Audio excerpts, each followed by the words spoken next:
Ah non, mais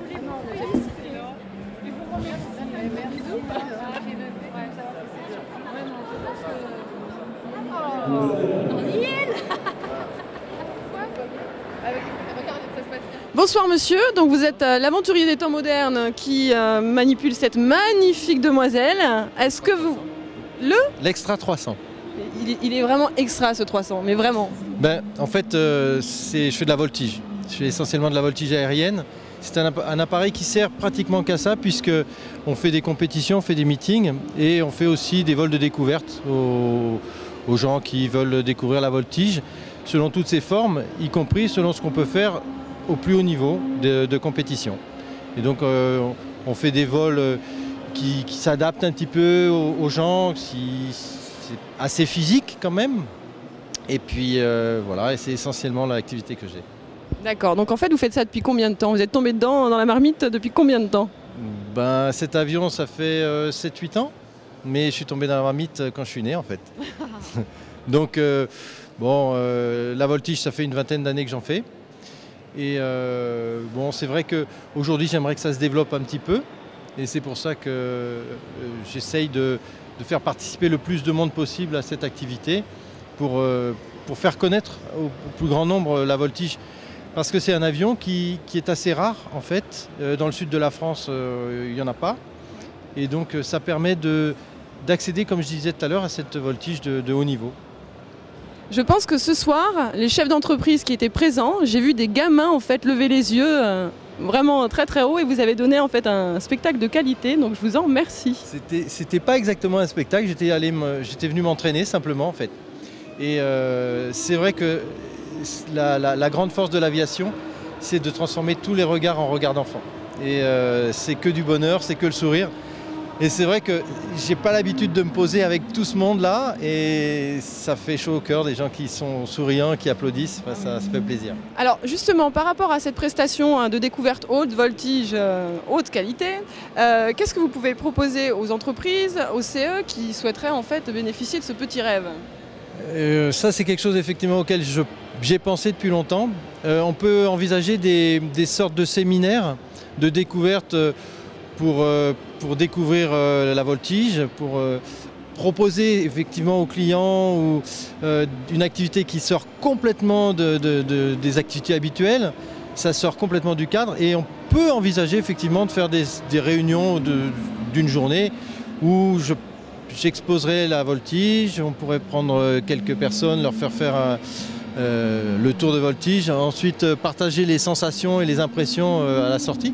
Oui, ça peut se faire.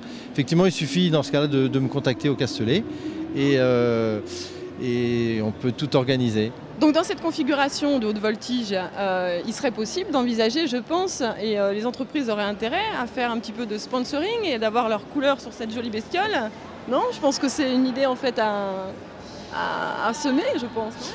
Effectivement, ça peut se discuter et c'est un moyen de communiquer, c'est un support de communication énorme.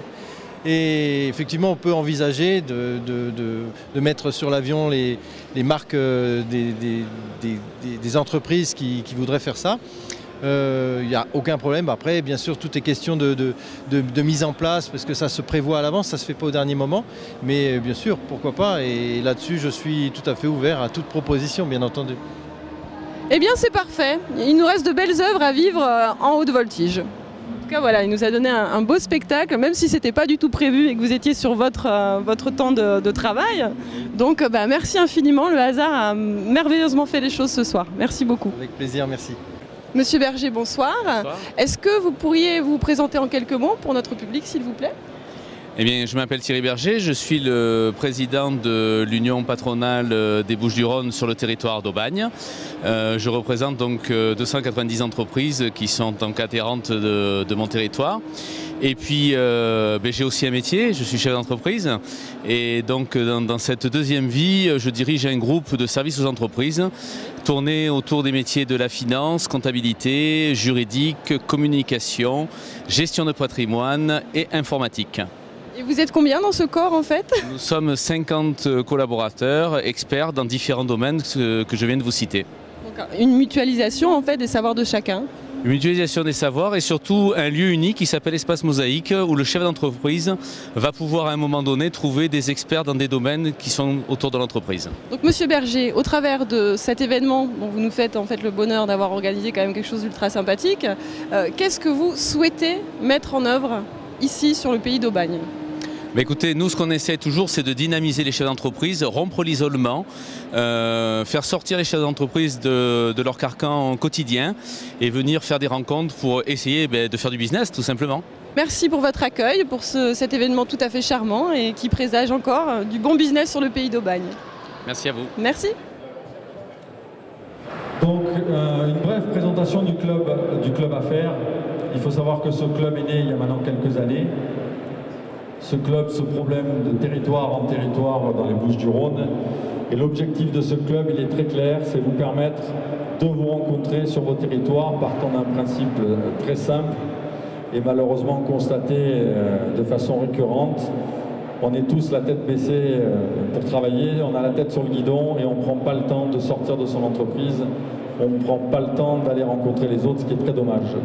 Donc l'objectif avéré du club, sachez-le, c'est de vous permettre de venir nous rejoindre, d'avoir le plaisir d'assister à la présentation de 3 entreprises ce soir qui ont été sélectionnées, dont l'entreprise, la structure qui nous accueille, et de vous permettre ensuite d'échanger entre vous. Le réseau, c'est bien sûr connaître d'autres personnes, des fournisseurs, des clients. C'est pas forcément faire une affaire immédiatement, mais ça veut dire se mettre en situation de pouvoir la faire après et dans des conditions beaucoup plus sympathiques, puisqu'on aura le plaisir de se connaître et de s'être rencontrés autour d'un verre de l'amitié.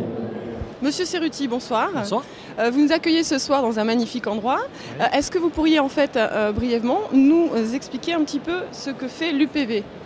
Alors l'Union patronale du Var, évidemment, c'est l'union des entreprises du Var qui représente à la fois le MEDEF et la CGPME. C'est un peu exceptionnel en France, mais on est une des seules entités à faire ce rapprochement entre les 2 syndicats patronaux nationaux. Et tout se passe bien ? Tout se passe très bien. Les adhérents sont très contents d'avoir une seule représentation parce que ça prouve malgré tout qu'on est tous unis pour un même combat. J'appelle un combat, ce n'est pas véritablement un combat, mais malgré tout un lobbying d'un certain nombre de choses. Et on est là pour les défendre. Et qu'on les défende, si vous voulez, sous une appellation qui est l'Union patronale du Var, ça leur convient bien. Et on a beaucoup d'adhérents puisqu'on est la première union patronale de France en nombre d'adhérents. Combien en avez-vous ? Plus de 5000. Ah oui, effectivement, il y a du monde. Donc il y a beaucoup de monde ce soir. Ils ne sont pas tous du Var parce qu'on a organisé cette soirée avec nos amis de l'Union patronale du 13. Et je dois dire que c'est une première, mais ça a très bien marché puisqu'il y a pratiquement 300 personnes ce soir. Et puis les affaires se font aussi bien dans le Var que dans le 13 et on est là pour tous travailler ensemble. Les affaires se font encore, effectivement. Combien de personnes ? 300, vous me disiez. Et qu'est-ce qui a fait favoriser le choix du lieu ce soir ? Je crois que c'est un lieu tout à fait exceptionnel d'abord. On ne pouvait pas venir dans le Var faire une manifestation comme ça sans venir sur l'aérodrome du Castellet parce qu'on dit l'aérodrome du Castellet, mais il y a aussi quand même le circuit Paul Ricard qui est là aussi sur le même site. On a tout un ensemble de prestations hôtelières qui sont sur le site. Et ici, on est dans un hangar. Vous avez vu qu'il y a un avion de tourisme d'affaires qui est le seul au monde à pouvoir faire Genève-Los Angeles sans escale. Vous voyez, bon, c'est quand même des choses tout à fait exceptionnelles. Oui, effectivement, le site est magnifique et j'espère qu'on fera d'autres réunions en votre compagnie ici. En tout cas, merci pour cette interview et puis longue vie à l'UPV. Merci. Je vous en prie. Et je voudrais mettre à l'honneur les partenaires qui nous accompagnent ce soir, qui sont chacun des véritables talents, comme tout chef d'entreprise dans leur domaine. Vincent Darve avec ses peintures, il sera à côté de ses peintures tout à l'heure. Faites-le parler de ses peintures, c'est vraiment un vrai bonheur que de l'écouter raconter ses tableaux. Christophe Paul, qui est le président de l'association qui fait voler l'albatros que vous avez derrière vous, qui est un chasseur russe. Christophe Paul, comme son nom ne l'indique pas et sa passion non plus, est un chef d'entreprise constructeur et qui a souvi sa passion sur ce bel appareil au départ de l'aéroport de la Baule, du Castellet, pardon. Monsieur Tricoire, je devrais plutôt dire docteur Tricoire, qui est cardiologue et qui vous a fait cette magnifique présentation il y a quelques minutes, comme quoi il n'y a pas de contre-indication des problèmes de cœur, délisté avec modération quand même, par une entreprise tout à fait exceptionnelle que vous connaissez. Ce que vous ne savez peut-être pas, c'est que cette entreprise distribue ses fardeaux plaisir jusqu'au Javel et tout un accompagnement de préparation et de commentaires. Espace d'échange, facilitateur de rencontres professionnelles, amplificateur d'activités et de partenariats, facteur de regroupement, de pôle de compétences. Moi, je n'ai pas préparé de discours et comme en plus tout a été dit, je vais être super rapide. Je vais juste faire un peu de pub puisque le principe du club affaires, c'est de faire des affaires. Donc d'abord, je me présente, Frédéric Ponce, je suis vice-président de l'UP en charge de l'animation et chef d'entreprise, repreneur d'une entreprise depuis peu qui fabrique des épices à Gémenos, Cepasco Spigol. Je suis ravi que les gens fassent du safran ce soir. C'est un épice qui coûte cher, donc c'est super. Voilà, donc ça c'est sur la partie perso. Sur l'engagement militant, 2 dates. La semaine prochaine, le 23, l'AG de l'UPE 13. Donc si ce soir vous êtes nombreux à l'AG, là il y avait 260 personnes d'inscrites, je ne sais pas combien. Donc ça c'est le premier élément. Deuxième élément, pour faire du business, il y a ce soir. Et puis après, il y a la vie de tous les jours. On a créé sur l'espace virtuel un site qui s'appelle Busy Boost. Donc si vous n'êtes pas déjà inscrit personnellement, votre entreprise l'est, d'accord? Donc je vous incite à aller voir, à remplir les compétences de votre entreprise et du coup de créer de la relation à travers des clients, des fournisseurs. C'est un espace gratuit et qui permet tout au long de l'année de générer du business. Et enfin, j'avais un troisième point, c'est Marseille-Provence 2013. On a besoin de vous, on a besoin de fonds, on a besoin d'entrepreneurs qui s'impliquent. Et donc là aussi, la Chambre de commerce vous attend à Marseille pour participer à ce grand événement. Voilà, je vous souhaite une très bonne soirée, faites des affaires. Ah non, mais moi je fais de la pub pour l'UPE 13, donc je vais lui laisser le dire. Mais juste un truc avant de vous laisser, c'est vrai que moi mon rêve au club affaires, c'est qu'à la fin de la soirée, vous ayez fait du business. Parce qu'on n'est pas, c'est pas un club de rencontre. On est, même si c'est très convivial et c'est sympa, on est d'abord là pour faire grandir les entreprises. C'est l'axe de la mandature du bureau de l'UPE 13 avec Jean-Luc Chauvin. Et on aimerait que ce soir, vous ayez échangé plein de cartes de visite, plein de sources de business, parce que c'est ça qui fera grandir nos entreprises. Merci beaucoup. Monsieur Serruti, à vous prendre la parole. Monsieur Ponce, bonsoir. Bonsoir. Pourriez-vous en quelques mots vous présenter pour notre public, s'il vous plaît? Très bien. Donc Frédéric Ponce, je suis vice-président de l'UPE 13, jeune repreneur d'entreprise, puisque je viens de reprendre une entreprise d'épices qui s'appelle Cepasco Spigol. Voilà. Vous mettez un peu de piment dans la vie, quoi. Exactement, les épices dans la vie. Formidable. Un peu de parfum, un petit peu de gaieté. Vous ne sentez pas là, je sens les épices d'ailleurs. C'est vous, d'accord, d'accord. Je sors du bureau. Donc le concept de ce soir, moi j'aimerais vous parler du concept de ce soir qui est un club affaires assez spécial puisque c'est la première fois qu'on réunit l'UPE 13 et l'UP du Var à travers ce concept magique qui est de proposer aux entreprises de se retrouver dans un lieu convivial. Alors ce soir, l'aéroport du Castellet, en plus il fait beau, donc magnifique.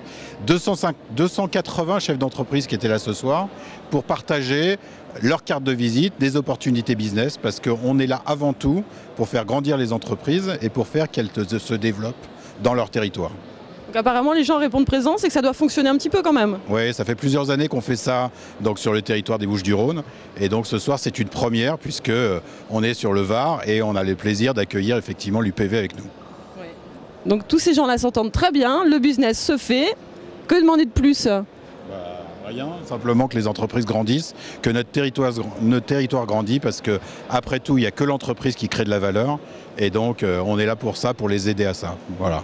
Pour les aider à s'approprier leur territoire. Exactement, et le faire grandir. Mission réussie. Merci. Merci à vous.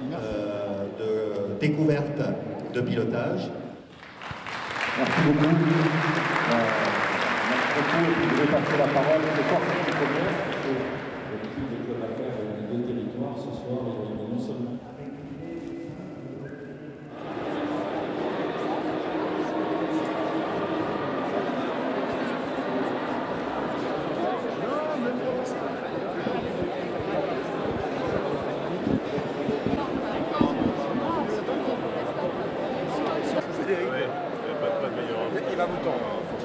Monsieur André, bonsoir. Vous êtes donc le directeur de l'aéroport international du Castellet où vous nous faites le bonheur de nous recevoir ce soir. Que pouvez-vous nous dire sur ce fabuleux endroit, s'il vous plaît? Alors d'abord, c'est un endroit qui est chargé d'histoire, puisqu'il a été créé dans les années 60 par Paul Ricard. Ça a été d'ailleurs son premier projet sur le site qui précède la construction du circuit Paul Ricard. Donc effectivement une grande histoire, une renaissance en 2001 lorsque le circuit, l'aéroport et les hôtels ont été cédés après la disparition de Paul Ricard. Et une véritable renaissance puisque l'ensemble a été complètement reconstruit et le lieu dans lequel on se trouve à ce moment-là était une pinède. Alors on peut regretter la pinède aujourd'hui, mais c'est un outil qui présente un certain intérêt et des capacités qui sont tout à fait exceptionnelles. Sur le volume en fait, la superficie du lieu, il y a quand même des possibilités. Effectivement, expliquez-nous un petit peu la configuration justement des hôtels, des lieux d'accueil, des services que vous pouvez proposer. Alors, trois composantes principales de cet ensemble qu'on appelle Destination Castellet. Le circuit, qui porte le nom du créateur, le circuit Paul Ricard, qui abrite des essais, des compétitions de plus en plus, des événements divers et variés, comme le dernier en date qui était le festival Mini, qui a accueilli plus de 35 000 spectateurs, donc qui était une très belle performance, avec un certain nombre de concerts. Les hôtels, puisqu'ils sont au nombre de 2, un hôtel 5 étoiles qui a 47 chambres, golf, suite évidemment, piscine, hammam, et tout ce qu'on trouve naturellement dans un 5 étoiles, hein, si on peut dire que c'est un environnement relativement naturel. Et puis un hôtel 3 étoiles qui lui dispose de 117 chambres et un standard Best Western qui est tout neuf, tout récent, on va dire à l'américaine, avec une très belle piscine, de très beaux espaces et qui est là pour accueillir le public. 3 étoiles, c'est bien aussi quand même, non? Alors 3 étoiles, c'est indispensable parce que tout un chacun n'a pas forcément les moyens de vivre plusieurs jours dans un 5 étoiles et de profiter d'une gastronomie de luxe, puisque le 5 étoiles a en ses murs un chef étoilé, meilleur ouvrier de France, 2 étoiles guide Michelin, Christophe Baquier. Je veux bien tester pour vous, hein. Si on peut créer une rubrique, il n'y a aucun problème. Alors c'est possible, hein. Je vous présenterai Christophe, il n'y a absolument aucun problème. C'est d'ailleurs lui qui nous a régalé ce soir avec le risotto au safran. Et puis l'aéroport, donc qui est entre ces deux entités. Aéroport qui est un lieu de communication. Un aéroport, on arrive, on part. C'est pas un endroit où forcément on s'arrête très longtemps.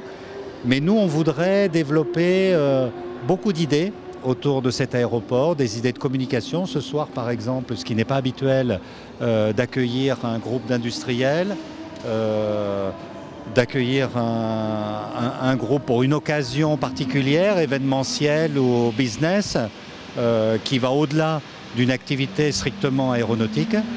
Et puis développer, bien sûr, l'activité aéronautique, puisque c'est une belle piste, hein, elle est capable d'accueillir jusqu'au Boeing 737 ou à l'Airbus 319. Ce sont des avions de la classe des 120 à 150 passagers. Et elle accueille toute l'aviation d'affaires, comme ce bel avion qui est à l'autre côté du hangar et qui, lui, est capable de relier le Castellet à Los Angeles en 11h30 de vol, sans escale. Le vrai bonheur. Lit, effectivement, prestation haut de gamme pour cet appareil. Alors nous, notre créneau, c'est justement d'accueillir et de favoriser cette aviation, toute la clientèle qui va avec, toute la valeur ajoutée, tout le pouvoir d'achat que représente cette clientèle, qui est un pouvoir d'achat extrêmement important, comme vous pouvez l'imaginer. Et puis d'apporter à cette clientèle-là, pour la conserver, de lui apporter le meilleur service. Que ce soit une voiture au pied de l'avion, que ce soit une restauration embarquée au top niveau, que ce soit tout service divers et variés, de proximité avec la mer, tout ce qu'on peut imaginer qui peut faire plaisir à cette clientèle. Sans la tragédie des énormes embouteillages qu'on connaît en fait sur les aéroports voisins. Alors sans la tragédie des embouteillages, avec le fait qu'un faible trafic nous permet d'être extrêmement attentifs à chaque client, voire une attention quasiment, une relation quasiment familiale avec les différents clients pour leur rendre le meilleur service possible. Alors j'ajouterais que l'aéroport, au-delà de ses capacités techniques, est un aéroport qui est international, qui est capable d'accueillir un avion venant de n'importe quel pays de la planète et pouvant repartir vers n'importe quel pays de la planète de jour et de nuit. Gestion des flux, optimisation des temps de trajet, mais voilà, je pense que ce présage de bons voyages pour vos utilisateurs et en tout cas, merci pour votre accueil et pour cette impeccable soirée. Merci Monsieur André. Merci. Merci.